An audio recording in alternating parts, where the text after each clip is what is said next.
Wow, wow, ini baru seru nih. Pagi-pagi mendapatkan informasi bocoran dari internal pendukung Anies Baswedan Muhaimin Iskandar. Katanya ada pengkhianat di tim hukum Anies Muhaimin yang sekarang sedang menggugat hasil Pilpres ke Mahkamah Konstitusi. Sengaja pakai MK, tidak pakai jalur Bawaslu. Supaya apa? Supaya mereka cepat kalah. Dan ketika sudah kalah di MK, maka putusan MK itu adalah final dan mengikat, sudah tidak bisa lagi diubah. Dan mereka tidak mungkin menang jalur MK. Karena ada jalur yang lain, urusan pemilu ini. Ada oknum-oknum di tim hukum Amin yang sengaja mengarahkan ke sana. Coba kita dengarkan dulu sama-sama, saudara. Makanya udahlah, bubar, bubar, bubar, bubar, bubar, bubar. Boleh kan? Kalau Boleh. tim THN tetap dengan PD-nya soal TSN kecurangan, pengerahan aparat, bansos segala macam, itu kan bahan-bahan yang terlain itu. Iya, iya. Dan tidak menambah peluru cadangan yang jadi pamungkas. Bahaya nggak? Menurut saya itu sangat bahaya. Ibarat perang itu, mereka itu sudah menggunakan gas fosfor. Kita masih pakai helmnya Brimob. Harusnya helmnya Densus, Bang Edi. Helm Densus itu gas dari luar nggak bisa masuk ke kita. Amunisi kita harusnya seperti itu, gitu loh. Kenapa saya memakai istilah ini? Biar gairah mereka, gairah mereka itu muncul begitu loh. Saya ingin menutup pertanyaan dengan dua sinyalemen. Ya. Sinyalemen pertama disampaikan oleh si manusia merdeka, Muhammad Said Didu. Oh iya, iya. Muhammad Said Didu mengatakan ada orang-orang di sekitar paslon yang memperdagangkan kemenangan. Oh begitu. Ya, Jadi dia berperan, berfungsi segala macam supaya pasangan ini nggak menang, kalau dapat hadiah. Satu. Itu tim paslon dari mana? Dia nggak mau sebut. Oh begitu, ya. Sebetulnya kita tahu ini. Iya. Dalam obrolan offline disebut, gitu kan. Iya. Yang kedua, ini yang gawat nih, DHL nih, teman Mas juga nih. Oh iya. Kami Hari Lubis. Mau mengerahkan pasukan jihad itu? Apa itu? DHL ini pengacara juga. Dia bikin artikel dan viral di mana-mana. Dong, damai teman saya juga kan. Iya. Ada pengkhianat di tim hukum Anies. Wah, ngeri nggak? Iya. Kalau kita gadokkan dengan sinyalemennya saya Didu, nyambung. Mohon maaf. Apakah strategi yang akan dimainkan THN ini tanda kutip adalah bagian dari tanda kutip lagi suksesnya si musuh dalam selimut tadi, Mas? Supaya tadi akan dengan mentah dikalahkan. Memang dari awal ya, saya tanpa mengurangi rasa hormat kepada tim hukum nasional, memang dari awal terbentuknya itu beberapa nama, saya juga nggak mau sebut. Nggak boleh. Kita tadi kan sudah bertekad tawasobil hak, tawasobil sober. Nggak boleh saya sebut itu fitnah nanti.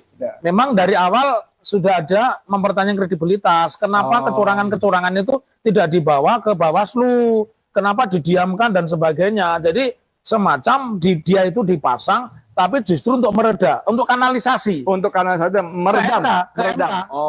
Ini udah selesaikan ke MK, tanpa mengurangi rasa hormat saya, yang sangat paham tentang Mahkamah Konstitusi itu di tim beliau itu hanya dua. Satu Bang Refli Harun, yang kedua Bang Hamdan Zulfa. Itu. Kalau yang lain saya ya mungkin mereka ahli lah, tapi bukan di bidang itu. Karena ini kan satu persoalan khusus karena Mahkamah Konstitusi mahkamah yang hadir bersamaan reformasi. Jadi kalau kita mendasarkan pada pasal 24C ayat 1 Undang-Undang Dasar 45, wilayah-wilayah itu sebenarnya harus disentuh. Nah, terus pertanyaan yang kedua, sinyalemen itu kalau saya jawab begini ya, maybe yes, maybe no. Kan nggak bisa saya bukan pengadil yang bisa mengatakan ini guilty, ini not guilty. Tidak boleh. Kan mestinya menjadi waspada buat khususnya Anies dan Muhaimin. Harusnya. Dari awal saya sudah membaca gelagat tim ini hanya akan bertempur di MK. kanalisasinya di situ, tidak mempersoalkan kecurangan di Bawaslu. Sudah saya baca, ini kanalisasi. Jadi, tetapi ini ada kelemahannya juga loh Bang Edi. Ya. Kalau mereka nanti gugatannya ditolak, ya akan menjadi legitimasi loh. Pertanyaanku. Legitimasi loh, ini bagus loh. Ini pertanyaanku. Sudah produk MK berarti kan sah kuat. Ini pertanyaanku terakhir. Aku lagi nunggu tadi. Pertanyaanku begini tadi, sebenarnya.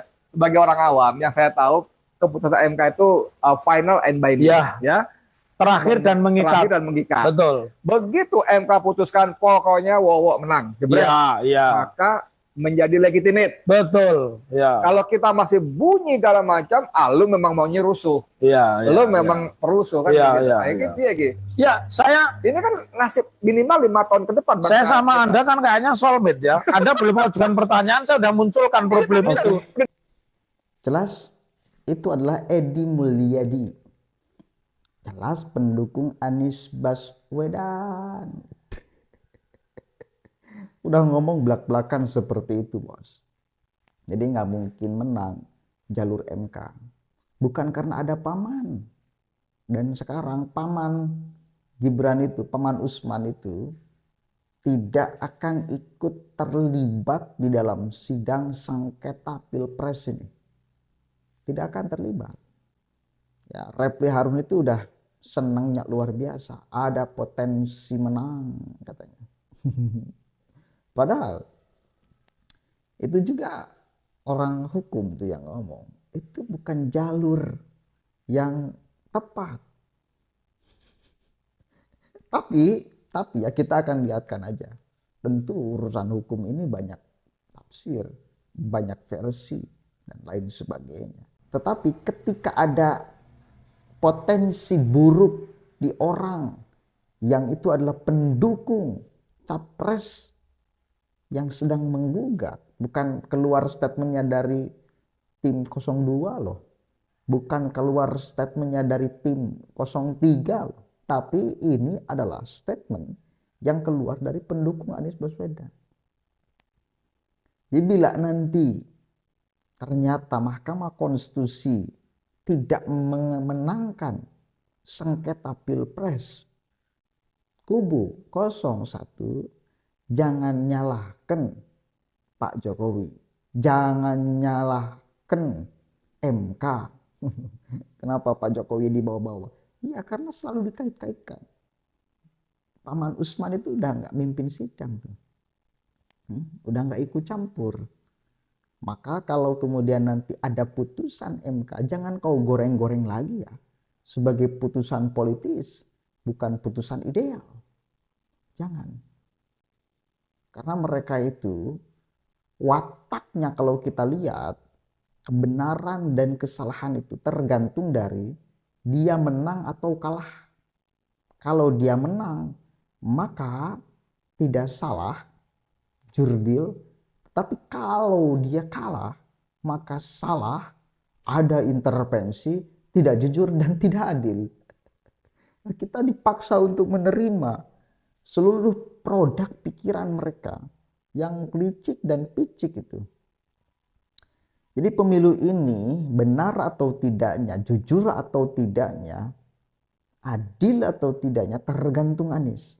Kalau Anies menang, maka pemilu ini baik, jujur, benar, dan lain sebagainya. Kalau Anies kalah, maka tidak jujur, tidak adil, tidak baik, dan lain sebagainya. Itu poinnya itu. Tapi sekali lagi, ketika urusan MK jalurnya udah beliau si Edi Mulyadi katakan, dan susah untuk kemudian menang, dikabulkan gugatannya, maka boleh kita percaya ini akan terjadi sebagai sebuah fakta di kemudian hari, putusan Mahkamah Konstitusi. Ya, bukan satu kali lagi, ini perlu dicatat loh, ini perlu dicatat. Statement itu bukan keluar dari pendukung 02.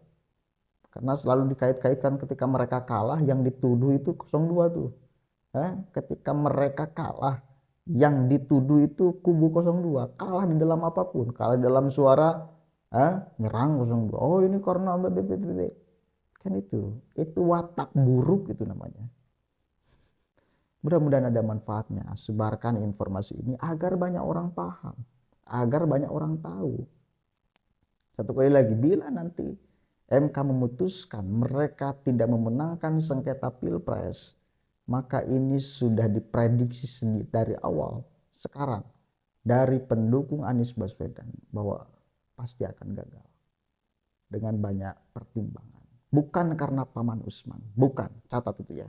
Apalagi ketika dibongkar ya, di tim hukum Amin itu cuma 2 orang yang ngerti urusan MK, cuma 2 orang dari 1.000 orang katanya kan. 1.000 orang pengacara tim hukum yang akan ikut menggugat ke Mahkamah Konstitusi itu dibongkar oleh orang internalnya itu. Hanya 2 orang yang paham urusan Mahkamah Konstitusi. Kan kocak. Makanya kemarin saya katakan 1.000 orang lawan 1 orang Yusril Izzah Mahendra boleh jadi keok. Kenapa? Karena bukan di jalurnya, memaksakan diri. Ini itu kalau mau diperkasar itu bahasanya. Mudah-mudahan ada manfaatnya. Assalamualaikum warahmatullahi wabarakatuh.